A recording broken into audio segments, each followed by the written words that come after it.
Probably the most important sign of success in your military career is whatever rank is on your tab on your NW uniform.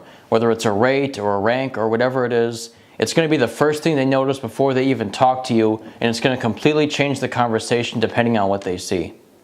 One of the unique things about the military is that from a distance you can tell things about people before you even say a word.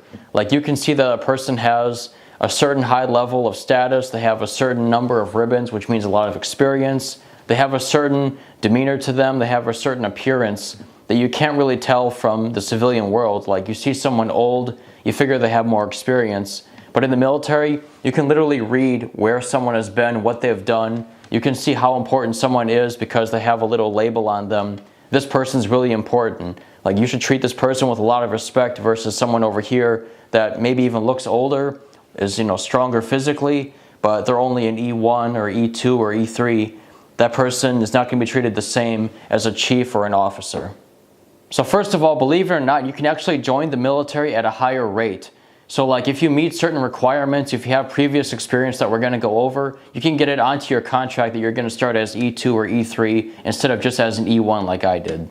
Now if you don't know what I'm talking about when I say E1, E2, and E3, what I'm talking about is those are DoD pay grades. Those are basically like the levels of pay for when you first join the military. For the Navy, you have E1, that's Seaman Recruit, E2 is Seaman Apprentice, and E3 is Seaman.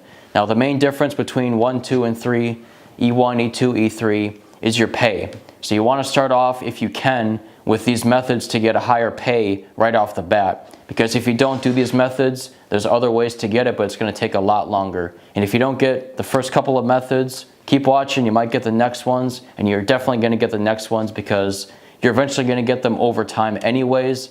But the point of this is to get it early with these shortcuts.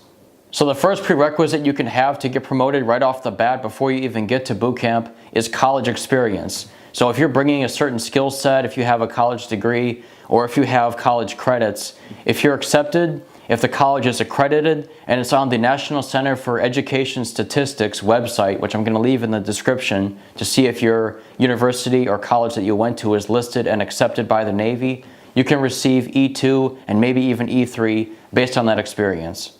You're going to have to bring your college transcripts to the recruiting office and they're going to enter it permanently into your records. So if you have 24 semester hours or 36 quarter hours, you're going to be able to pick up E2 right off the bat.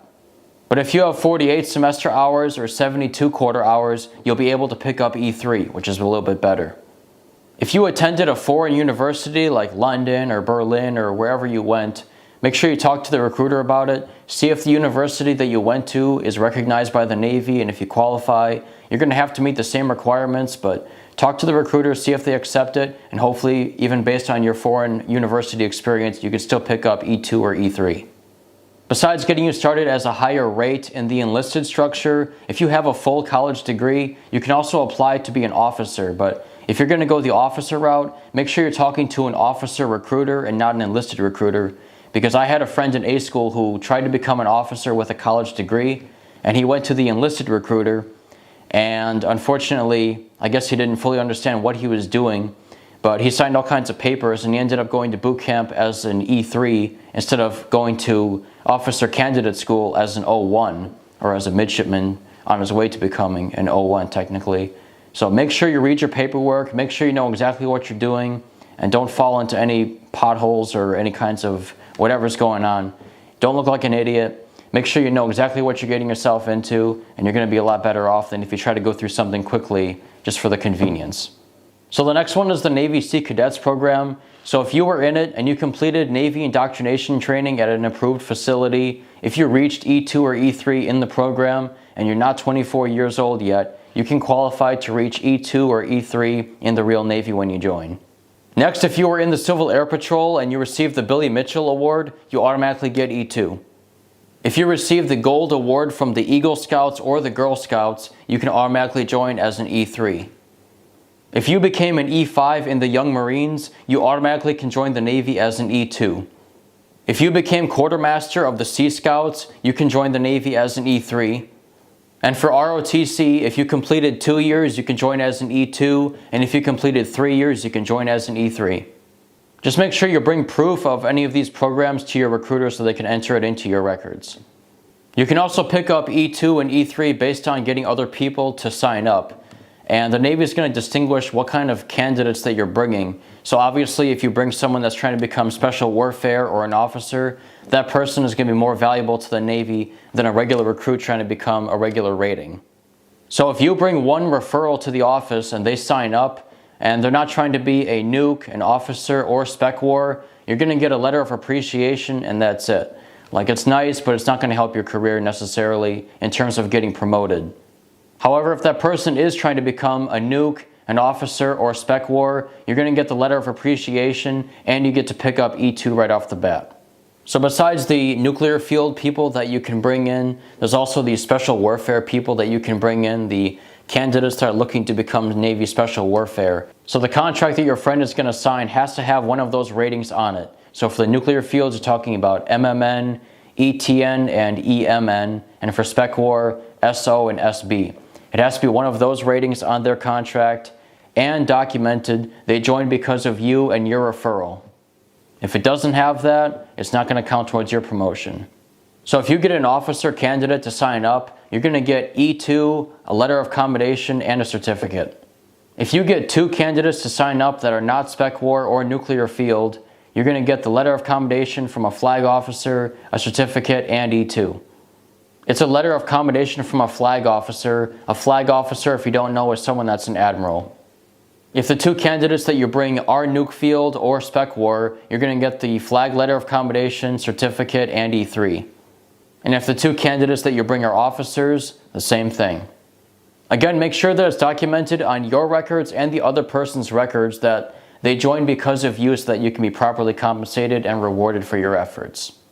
By the way, this video took a long time to make. I do them myself and I get you the information for free. All I ask in return is that you hit the like button and subscribe, and I really appreciate it. And also, if you're interested in joining the Discord, there's going to be a link in the description for that also. It is a free Discord server to talk to me and to other people that have already been where you're trying to go. So if you have questions about the Navy, questions about whatever, join the Discord. It's free and you can join the conversation. So let's say that none of that applies to you whatsoever. You didn't do any of the programs, you didn't get anybody to sign up, nothing. So you're going to show up to boot camp, and guess what? There's actually more opportunities while you're there before you even leave RTC to get promoted to E2 and E3. So the first opportunity you're going to have in boot camp to get promoted is the DEP test. So first you have to pass the initial PFA, where they're going to test your physical abilities, your push-ups, your plank and running and stuff like that. So after you pass that, you have to take the DEP test. The Navy is going to give you a test that has a bunch of questions in it of a bunch of stuff that you should know by the end of boot camp.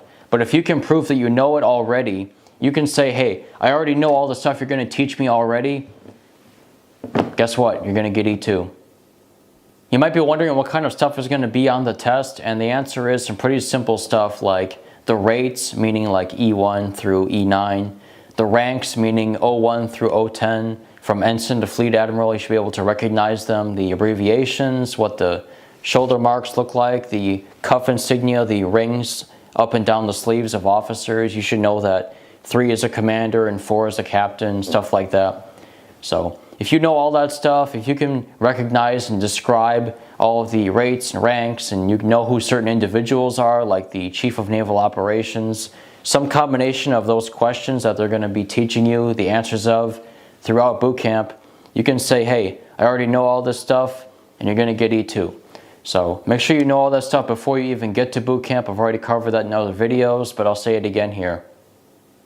So besides the DEP test, there's also like meritorious promotions based on your performance.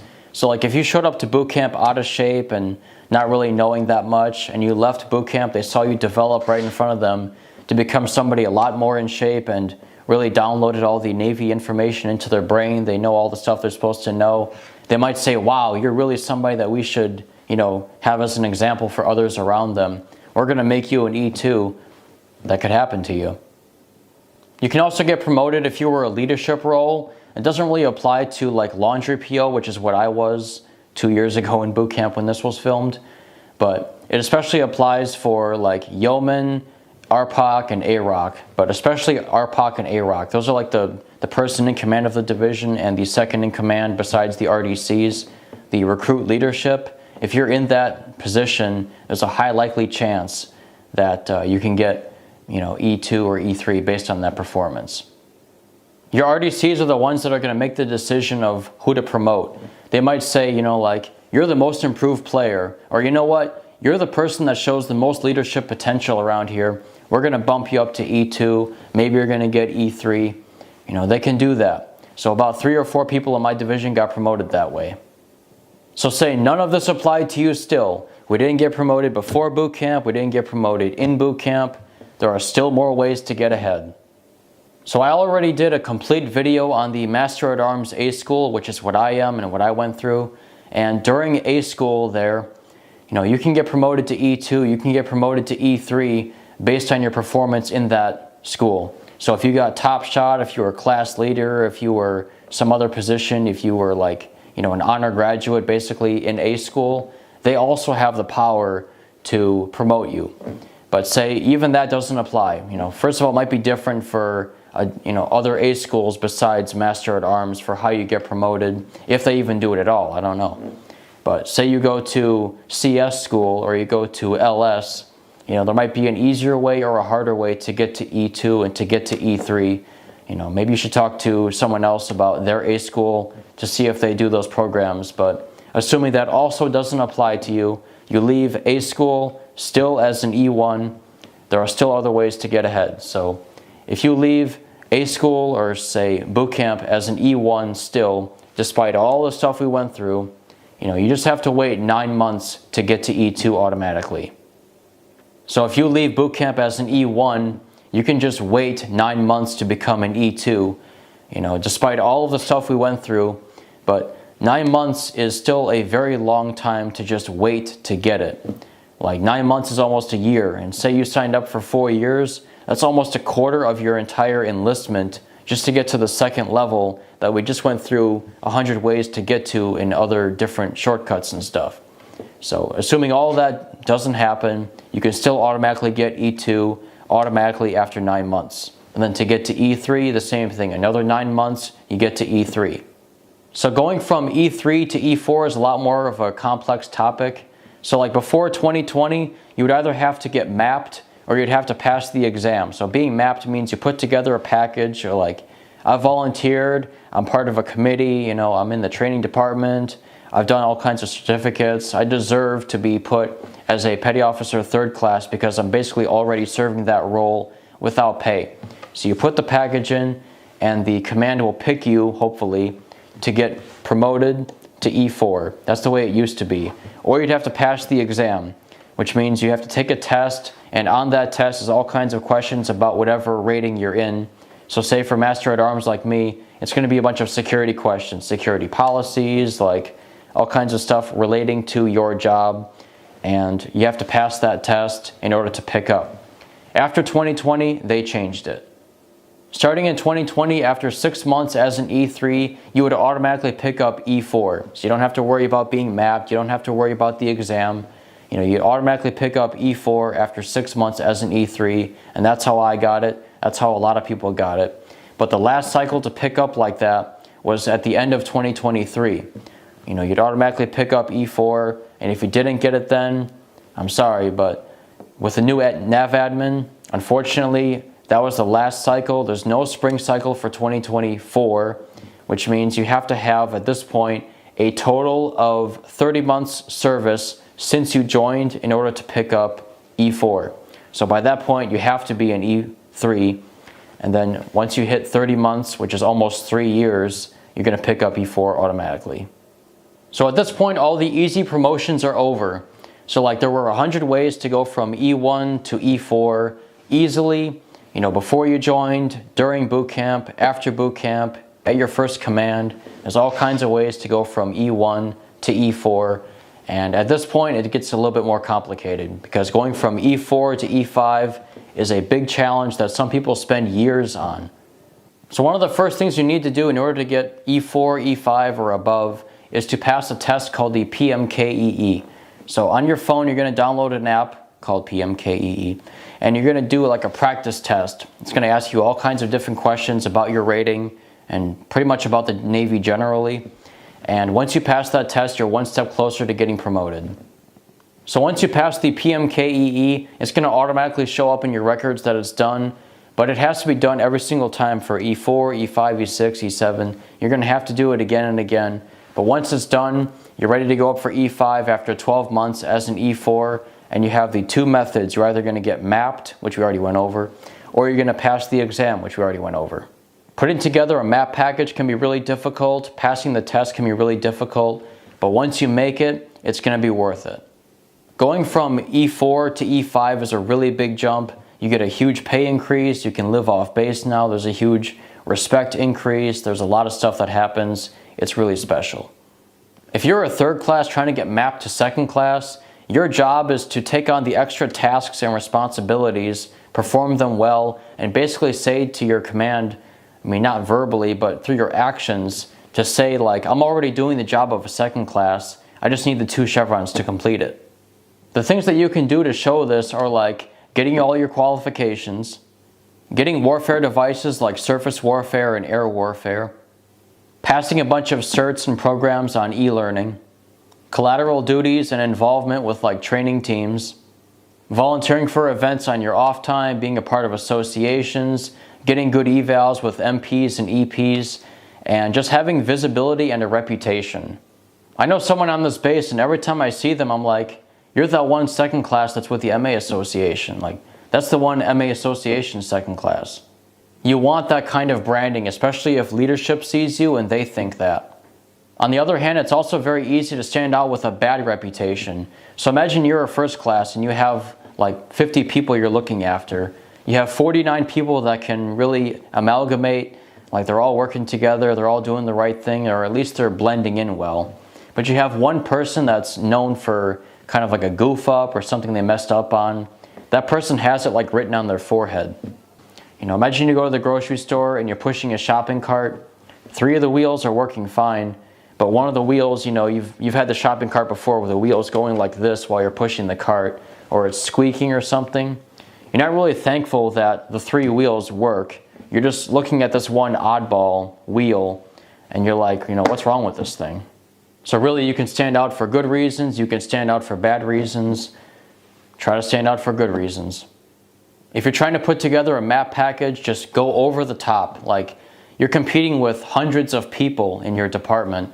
So just make it clear on paper to someone that's reading your record that you're the person that needs to be mapped, not the person that like, oh, it would be convenient for me, you know, I'd appreciate it. Like, no, I'm already doing the job that I'm trying to get. So I need to have this. This is the person that you have to pick, because the world is not looking for undeserving people to reward. You know, the world is going to give people what they deserve, whether it's good or bad. And there's also bad luck involved. There's also karma. But if you deserve it, you're going to get it. And if you don't, someone else that deserves it more is going to get it. Be that person. If you don't go all the way, if you don't go over the top, if you just try to sleepwalk through it, it's not going to turn out well, because you're basically saying to your command, like, I don't want to take on the responsibility of the job that I'm trying to get. But the other person over here that is, if they're going crazy, if they went through all the extra stuff, they volunteered, they did collateral duties, all the stuff we already went through, that person's going to get it and the other person isn't. So just go over the top, assume your competition is going to be the toughest person in the world and you got to beat them, you're going to come out ahead, and if you do that, you will.